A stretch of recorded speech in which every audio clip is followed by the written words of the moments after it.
আসসালামু আলাইকুম রহমতুল্লাহি ওবারাকাতুহু। অষ্টম শ্রেণীর শিক্ষার্থীরা, তোমাদের জন্য আরো একটি নতুন ক্লাস নিয়ে আসলাম। আজকে আমাদের ক্লাসের বিষয়বস্তু হলো চ্যাপ্টার 1 বিউটি ইন পোয়েট্রির অ্যাক্টিভিটি 1.3.9। এই অ্যাক্টিভিটিটা তোমরা পেয়ে যাবে পেজ নম্বর 16-তে। এই অ্যাক্টিভিটিতে আমরা আলোচনা করব ইমাজারি সম্পর্কে আলোচনা করব। তো তোমাদের সাথে আছি আমি Mohammad Imran, your online tutor. চলো শুরু করা যাক। 1.3.9 Read the first stanza of the poem given below. Then in pairs groups, discuss and write about the image or picture that comes to your mind while reading the poem. Next, share it with other groups. নিচে দেওয়া কবিতাটির প্রথম স্তবকটি পড়ো, তারপর কবিতাটি পড়ার সময় তোমার মনে যে চিত্র বা ছবি আসে তা আলোচনা করো এবং তা লিখে অন্যান্য গ্রুপের সাথে শেয়ার করো। এখানে মূলত যে কবিতাটির কথা বলা হয়েছে সেই কবিতাটা হলো এটা I wandered lonely as a cloud, যেটা লিখেছেন উইলিয়াম ওয়ার্ডসওয়ার্থ। এই কবিতাটার উপর বিস্তারিত একটা ভিডিও আছে আমাদের চ্যানেলে, যেটা হলো তোমাদের অ্যাক্টিভিটি 1.3.6 সম্পর্কে। ওটা আমাদের চ্যানেলে খোঁজ করলে, প্লে লিস্টে খোঁজ করলে তোমরা পেয়ে যাবে। তো এই কবিতাটা পড়ে আজকে আমরা কি কাজটা করব, এই কবিতাটা প্রথমত আমাদের পড়তে হবে, বুঝতে হবে। এরপর এই কবিতাটা পড়ার সময় আমাদের মনে যে চিত্রগুলো ভেসে ওঠে, যেমন মনে করো এখানে আ ক্লাউড, একটা মেঘের চিত্র ভেসে উঠতে পারে, ওর ভেলস অ্যান্ড হিলস, এখানে উপত্যকা এবং পাহাড়ের চিত্র ভেসে উঠতে পারে। যেই চিত্রগুলো ভেসে ওঠে এই চিত্রগুলো আমাদের স্টানজা আকারে লিখতে হবে। প্রত্যেক স্টানজা পড়লে যে চিত্রগুলো ভেসে ওঠে এভাবে লিখতে হবে। এরপর এই যে চিত্রগুলো আমাদেরকে কিভাবে কবিতার সাথে নিজেকে কানেক্ট করতে বা সংযোগ স্থাপন করতে সাহায্য করে সেটা আমাদের লিখতে হবে। তো প্রথমত আমরা এই কবিতার মিনিংটা সংক্ষেপে দেখে নিই। দেখো, stanza 1, I wandered lonely as a cloud that floats on high o'er vales and hills. আমি মেঘের মতো একাকী ঘোরাঘুরি করছি যা ভেসে চলে পাহাড় আর উপত্যকার উপর দিয়ে। When all at once I saw a crowd, a host of golden daffodils. তখনই হঠাৎ একটি ভিড় দেখতে পেলাম, অসংখ্য সোনালী ড্যাফোডিলের এক বিশাল বাহিনী। Beside the lake, beneath the trees, fluttering and dancing in the breeze. হ্রদের পাশে বৃক্ষতলে মৃদু বাতাসে দোল খেয়ে নেচে বেড়াচ্ছে। Stanza 2, continuous as the stars that shine and twinkle on the Milky Way. বিরতিহীন তারকার মতো উজ্জ্বল, যারা ছায়াপথে মিটমিট করে জ্বলে। They stretched in never-ending line along the margin of a bay. তারা প্রসারিত ছিল অগণিত সারিতে উপসাগরের প্রান্ত ঘেঁষে। 10,000 saw I at a glance, tossing their heads in sprightly dance. এক দৃষ্টিতেই আমি দেখেছিলাম হাজার দশেক, তারা মাথা দোলাচ্ছিল প্রাণবন্ত নৃত্যে। স্টানজা 1 এবং স্টানজা 2 গেল। নেক্সট আসছে আমাদের স্টানজা 3। এই স্টানজা 3টা তোমাদের বইতে দেয়া নেই। এই স্টানজা 3টা তোমরা ইন্টারনেটে বা বিভিন্ন সোর্স থেকে পেয়ে যাবে। দেখো, The waves beside them danced, but they outdid the sparkling waves in glee. ঢেউয়ের নাচন দেখি আমি তাদের পাশে, কিন্তু তারা ছাড়িয়ে গেছে ঢিকিমিকি ঢেউয়ের আনন্দকেও। আচ্ছা, এখানে কি বোঝাতে চেয়েছে যে ড্যাফোডিলসের যে বাগানটা, এর পাশে যে সমুদ্র আছে, সমুদ্রের যে ওয়েভ, ঢেউগুলার যে আনন্দ, এই ঢেউগুলার আনন্দকেও ড্যাফোডিলসের যে আনন্দ এটা ছাড়িয়ে গেছে। মানে ড্যাফোডিলের যে ওয়েভস দুলতেছে, নাচতেছে, এটা যে মনে হচ্ছে তারা খুব আনন্দিত। এই আনন্দটা, এই যে ঢেউয়ের যে আনন্দ, তো সেটাকেও ছাড়িয়ে গিয়েছে। A poet could not but be gay in such a jocund company. কোনো কবি আনন্দিত না হয়ে পারে না এরকম আনন্দের সঙ্গী পেয়ে। I gazed and gazed, but little thought what wealth they show me, what wealth the show to me had brought. আমি চিন্তা না করেই এক দৃষ্টিতে তাকিয়েছিলাম, কি ঐশ্বর্যের প্রদর্শনী এনেছিল আমার কাছে। এখন আমরা প্রথম স্তবক স্টানজা 1 পড়ার সময় আমাদের মনে কি কি চিত্র ভেসে আসে তা আলোচনা করে বোঝার চেষ্টা করব। দেখো, স্টানজা 1-এর প্রথম দুইটা লাইন দেখো, প্রথম দুইটা লাইন দেখি আমরা। I wandered lonely as a cloud.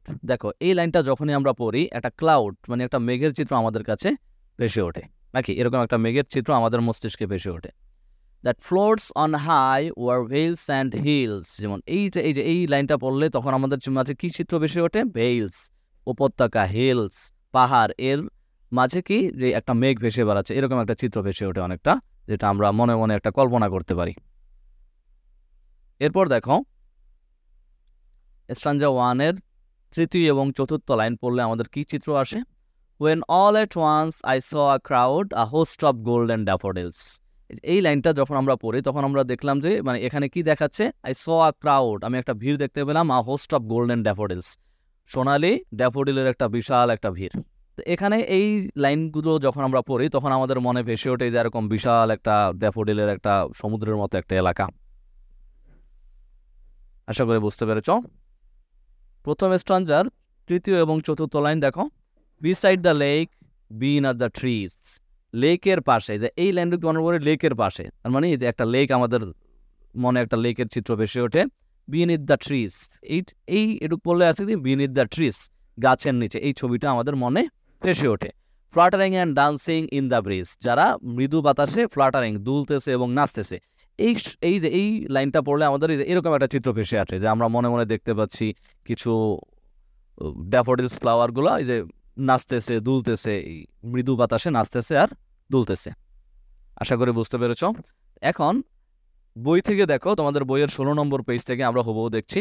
For example, while reading the first stanza, দেখো এই ফার্স্ট স্ট্যাঞ্জা যখন আমরা পড়তেছি তখন ইউ মে ইমাজিন দ্যাট, তুমি কল্পনা করতে পারো যে, লাইক আ লনলি ক্লাউড, একটি একাকী মেঘের মতো, the poet is roaming around, কবি ঘোরাফেরা করছে। He is floating over the valleys and hills, সে উপত্যকা এবং পাহাড়ের উপর দিয়ে ভাসতেছে। সাডেনলি, হঠাৎ, হি নোটিসড সাম ড্যাফোডিলস, সে কিছু ড্যাফোডিল ফুল দেখতে পেল। ডান্সিং ইন দ্য ব্রিজ, যেটা মৃদু বাতাসে দুলতেছে। বিসাইড আ লেক, একটা লেকের পাশে বা দিঘির পাশে। Now it's your turn to write about the picture that you can imagine from stanza 2 and stanza 3। এখন এটা তোমার পালা, ইউর টার্ন, তোমার পালা, যে লেখা, কি লেখা? About the picture that you can imagine, যেই ছবিগুলো তুমি ইমাজিন, কল্পনা করতে পারো, ফ্রম স্ট্যাঞ্জা 2 অ্যান্ড 3, স্ট্যাঞ্জা 2 এবং 3 পরে তোমরা যেই ছবিগুলো অনুমান করতে পারো সেটা লিখতে হবে। এরপরের কাজটা কি? When you are done with your writing, যখন তোমার লেখা শেষ হবে, শেয়ার উইথ দ্য ক্লাস, ক্লাসের সাথে শেয়ার করো all the pictures that you can see or visualize or imagine, তুমি যেই ছবিগুলো দেখতে পারো বা অনুভব করতে পারো বা অনুমান করতে পারো বা কল্পনা করতে পারো, এগুলো শেয়ার করো আফটার রিডিং দ্য পোয়েম, কবিতাটি পড়ার পর। অ্যান্ড সে, এবং বলো, হাউ দিস পিকচার্স, কিভাবে এই ছবিগুলো হেল্প ইউ, তোমাকে সাহায্য করে, to make a connection with the poem, কবিতার সাথে তোমার একটা সংযোগ তৈরি করতে, যোগাযোগ তৈরি করতে। তো এখন আমরা প্রথমত এই কাজটা করব। দেখো, এখন আমরা দ্বিতীয় স্ট্রোবক স্ট্যাঞ্জা 2, তৃতীয় স্ট্রোবক স্ট্যাঞ্জা 3 পড়ার সময় আমাদের মনে কি কি চিত্র ভেসে আছে তা আলোচনা করে বোঝার চেষ্টা করব। ওকে, দেখো স্ট্যাঞ্জা 2 এর প্রথম দুইটা লাইন পড়লে আমাদের কি চিত্র আসে?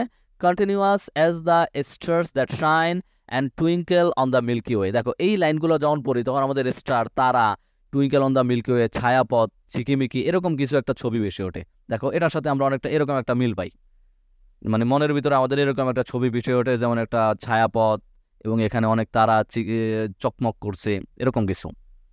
দেখো স্ট্যাঞ্জা 2 এর তৃতীয় এবং চতুর্থ লাইন যখন আমরা পড়ি, দ্য স্ট্রেসড ইন লেভান ending line along the margin of a bay, মানে উপকূলের প্রান্ত ধরে তারা ছড়িয়ে আছে বিশাল একটা লাইনে। তো এটা যখন আমরা পড়ি তখন আমাদের একটা উপকূলের একটা ছবি, মানে উপসাগরের একটা ছবি আমাদের চোখে ভেসে ওঠে বা মস্তিষ্কে ভেসে ওঠে, এবং উপসাগরের পাশেই আমাদের যে ড্যাফোডিলের যে বিশাল একটা সমুদ্র, এটা আমরা দেখতে পাই। ওকে, এই ইমেজটা আমাদের মনের ভিতরে ভেসে ওঠে অনেকটা এরকম। 10,000 saw I at a glance, tossing their heads in a sprightly dance, মানে এটা দেখলে আমাদের মনে কি আসে? মনে আসে যে একসাথে আমরা অনেকগুলো ড্যাফোডিল, হাজার হাজার ড্যাফোডিল ফুল দেখতে পেলাম, মানে অনেকটা প্রাচুর্যতা দেখায়। দেখো একসাথে অনেকগুলো ড্যাফোডিল দেখতে পাই, এটা যখন আমরা এই লাইন দুটো পড়ি এরকম একটা চিত্র আমাদের মাথায় ভেসে ওঠে। দেখো ইমেজেস ইন স্ট্যাঞ্জা 2, এখন আমরা যে ইমেজগুলো স্ট্যাঞ্জা 2 তে আমরা দেখেছি এই ইমেজগুলো সাজিয়ে লেখার চেষ্টা করি। I imagine the poet standing by the lake, looking in wonder at the large number of dancing, vibrant daffodils. আমি কল্পনা করি কবি হ্রদের ধারে দাঁড়িয়ে বিপুল সংখ্যক নৃত্যরত প্রাণবন্ত ড্যাফোডিলের দিকে অবাক হয়ে তাকিয়ে আছেন। He feels happy seeing these flowers glowing golden like stars under the trees. গাছের নিচে তারার মতো সোনালি ঝকঝকে এই ফুলগুলো দেখে সে নিশ্চয়ই খুশি হবে। There were lots of yellow daffodils all along the bay's edge as far as the poet could see. উপসাগরের ধারে প্রচুর হলুদ ড্যাফোডিল ছিল যতদূর কবি দেখতে পান। The scene appears pleasant, cheerful and alive. দৃশ্যটি মনোরম, প্রফুল্ল এবং জীবন্ত মনে হয়। আশা করি তোমরা স্ট্যাঞ্জা 2 এর যে ইমেজগুলো এগুলো বুঝতে পেরেছো। এখন আমরা স্ট্যাঞ্জা 3 তে চলে যাই। দেখো, the waves beside them danced, but they outdid the sparkling waves in glee. দেখো, এই যে আমরা একটা কল্পনা করতে পারছি যে ওয়েভস, ওয়েভ মানে ঢেউ, এই ঢেউগুলো কিসের ঢেউ? আমরা যে উপসাগরে যে ঢেউগুলো এখানে নাচতেছে, দেখো এরকম একটা কিছু কল্পনা করতে পারি। Outdid the sparkling waves in glee, কিন্তু এই ড্যাফোডিলগুলোর যেই আনন্দ বা ড্যাফোডিলগুলোর যে নড়াচড়া, এটা এই সমুদ্রের ঢেউয়ের আনন্দের থেকেও বেশি। আশা করি বুঝতে পেরেছ। আ poet could not but be gay in such a jocund company. এমন একটা সুন্দর দৃশ্যে অথবা এমন একটা সুন্দর সঙ্গ পেয়ে একটা কবি কি করবে না, আনন্দিত না হয়ে পারে না। তো এইটা যখন আমরা পড়ি তখন একজন আনন্দিত কবির একজন মুখমণ্ডল আমাদের চোখে ভেসে ওঠে। তখন অনেকটা এরকম আর কি, কবি আনন্দিত দৃষ্টিতে এই একটা দৃশ্যের দিকে তাকিয়ে আছেন, এরকম একটা ছবি আমাদের মনে ভেসে ওঠে। I gazed and gazed but little thought what wealth the show to me had brought. এই যখন এই লাইনটুকু পড়ি তখন আমাদের চিত্রে ভেসে ওঠে যেমন একজন কবি কি করতেছে, গেজড অ্যান্ড গেজড, এক দৃষ্টিতে তাকিয়ে আছে। দেখো, এক দৃষ্টিতে তাকিয়ে আছে এবং চিন্তা করতেছে যে এত সুন্দর একটা দৃশ্য সে দেখে কতটা প্রফুল্ল হয়ে গেছে। আশা করি বুঝতে পেরেছো। এখন ইমেজেস ইন স্ট্যাঞ্জা 3। স্ট্যাঞ্জা 3 তে আমরা যে ইমেজগুলো আমরা মনে করেছিলাম, এই ইমেজগুলো আমরা সাজিয়ে লিখি। Reading this lines I picture the poet gazing happily at this lively natural landscape. এই লাইনগুলো পড়ে আমি কল্পনা করছি যে কবি এই প্রাণবন্ত প্রাকৃতিক দৃশ্যের দিকে আনন্দের সাথে তাকিয়ে আছে। I visualize the waves of the bay dancing and sparkling under sunshine. আমি উপসাগরের ঢেউগুলোকে নাচতে এবং সূর্যালোকের নিচে ঝলকানিতে কল্পনা করি। The daffodils lined along the edge sway in joyful vision. প্রান্ত বরাবর সারিবদ্ধ ড্যাফোডিলগুলি আনন্দিত দৃষ্টিতে দোল খাচ্ছে। They seems more lively than the shimmering waves on the bay in their cheerful dance. তাদের প্রফুল্ল নৃত্যে উপসাগরের ঝিকিমিকি ঢেউয়ের চেয়েও প্রাণবন্ত মনে হয়। আশা করি তোমরা বুঝতে পেরেছো যে কিভাবে আমরা ইমেজারি অথবা ইমেজগুলো কিভাবে সাজিয়ে লিখতে হয়। ওকে, এখন আমরা দেখব how these pictures help me to make a connection with the poem. কিভাবে এই যে ছবিগুলো আমাকে কবিতাটার সাথে একটা সংযোগ স্থাপন করতে সাহায্য করে। These pictures help me to connect with the poet's journey, his transformation from loneliness to joy. এই চিত্রগুলো আমাকে কবির নিঃসঙ্গতা থেকে আনন্দেতে রূপান্তরিত হওয়ার যাত্রার সাথে নিজেকে সংযোগ করতে সাহায্য করে। The images in the poem show how beautiful and inspiring nature can be. প্রকৃতি কতটা সুন্দর এবং অনুপ্রেরণাদায়ক হতে পারে এই চিত্রগুলো দেখে আমি বুঝতে পারি।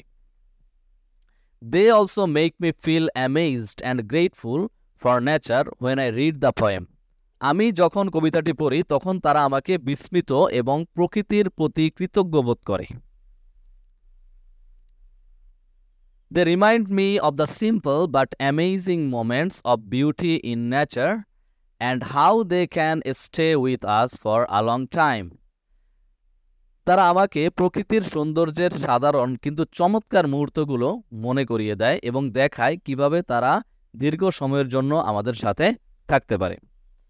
তো আশা করি এই পাঠটা পড়ে তোমরা একটা কবিতা বা যে কোনো কিছু সম্পর্কে আমরা কিভাবে কল্পনা করতে পারি এবং কল্পনাগুলোকে আমরা কিভাবে গুছিয়ে লিখতে পারি এটা তোমরা বুঝতে পেরেছো।